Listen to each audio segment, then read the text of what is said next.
Alright, here's day 2 of the Banshee build. So this is going to be his resting place.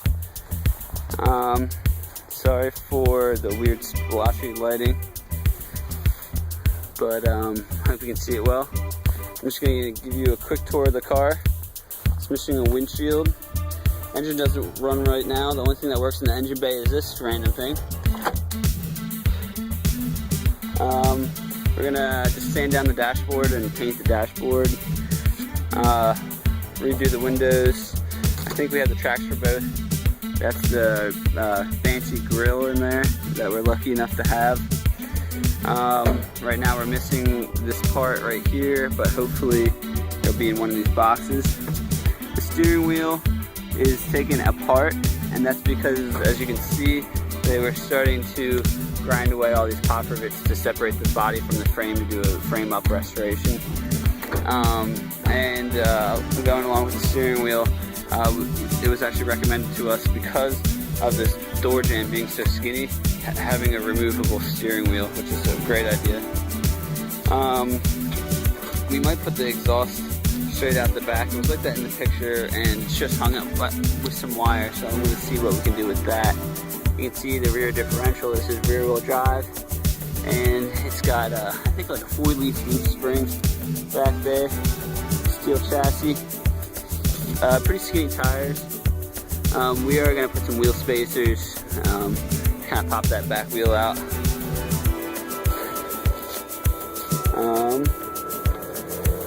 It's got these cool gold wing door features. I don't see any place to mount a strut, but maybe it's just hand lift with no strut assist. Oh yeah. You can see it's kind of like the 350Z, how there's a wall right behind the seats.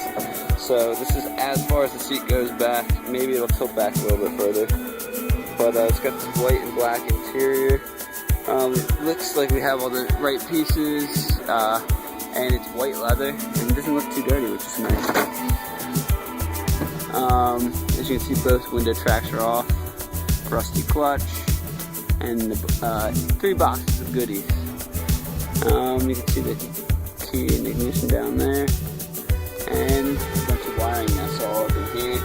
You definitely need a boatload of Triumph gauges for that. And yeah, even this top vinyl looks pretty good. That's pretty cool. You can see how they mounted the rear lights in the back. And we think it's whoever picked these lights did a really good job, because they're rectangles, but when you look at them from like a flat view, straight back, they slant pretty well. And this is also a cool feature, just this license plate area vent, and we were thinking about mounting the license plate below that, just because that vent looks pretty sweet. Someone did poke holes in it. Looks like to hold a license plate, so I'm going to have to replace that, but I'm used to doing vents for my work for heater grills. And here's the TR3 engine, based off of a tractor engine. It was from a tractor company, but it is a car engine, which is pretty cool. It has a really distinct British racing sound that I'm actually really fond of. And it looks like there's a cat that I might want to delete in here. Twin carb, as you can see. We probably want to get new air filters for it, and the engine does turn over, which is great. It looks like the belts are a little loose though.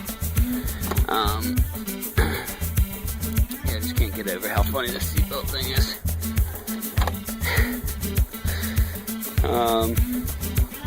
And so yeah, you can see the original shape of the TR3 with the front hood off. It's got these cool little vents to go over the horns, and there looks like a tertiary horn over there. Yeah, I already was talking about the color. This is purple Banshee, and just like in Halo, there's like a color changing purple that I want to kind of replicate for this car, but still kind of try to keep it very close to this original color. Even though, where was I seeing the original paint? I think up here. It looks like this was originally like a forest green, maybe. Yeah, here's more. And then onto the front half Banshee. You can see that these, I'll actually get a picture of the fiberglass work from underneath and on top. We got a little dip here. It's not fully done and we have some cracks, so I'm not sure if we're gonna have to take this off or what, but it is pretty heavy apparently, which kind of defeats the purpose of fiberglass. We might just grind down the inside and then do a layer. But you can see it's splotchy kind of. I'm not sure if these guys were good at fiberglassing or bad at fiberglassing. Everybody says it's bad, but they did a good job with the shape, just not with the overall finish. Maybe they're just half done, I don't know. But you can see like the different lines. I don't know, like it looks like this is a mesh area right here that they used to support the metal mesh. That's pretty cool. And some fiberglass down here. I think they like cut it and moved it forward or something, or out. And it's got this aluminum substructure that we were thinking might not fit in the front engine bay. So we were thinking maybe this is from a different car. We have yet to like really put it on and make sure it fits or anything. But yeah, I think it looks really mean with like the wider fenders. A little more aggressive than the stock non-flared fenders, which a lot of the older guys prefer. And yeah, we're gonna remove that license plate now and just insert the grill. That's probably gonna be a year from now though. Anyways, I guess it's this view.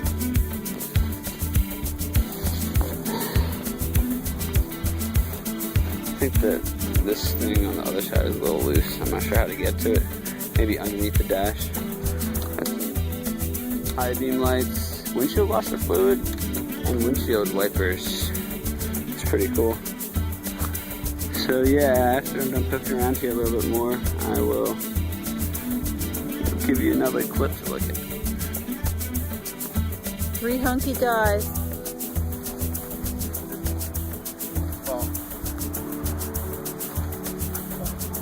Now, Dad, you want to get the center real quick, Dad? While I run over to the other side of the car.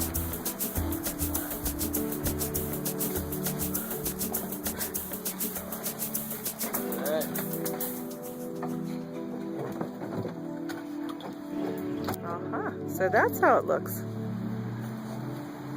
That's not down. It's hitting on the trailer, I believe. See, you don't want this. Look at this. Yeah, you're right. You don't want stuff straight. Yeah, that's all on it. That's so crappy. Well, it's sitting on there at least. Yeah.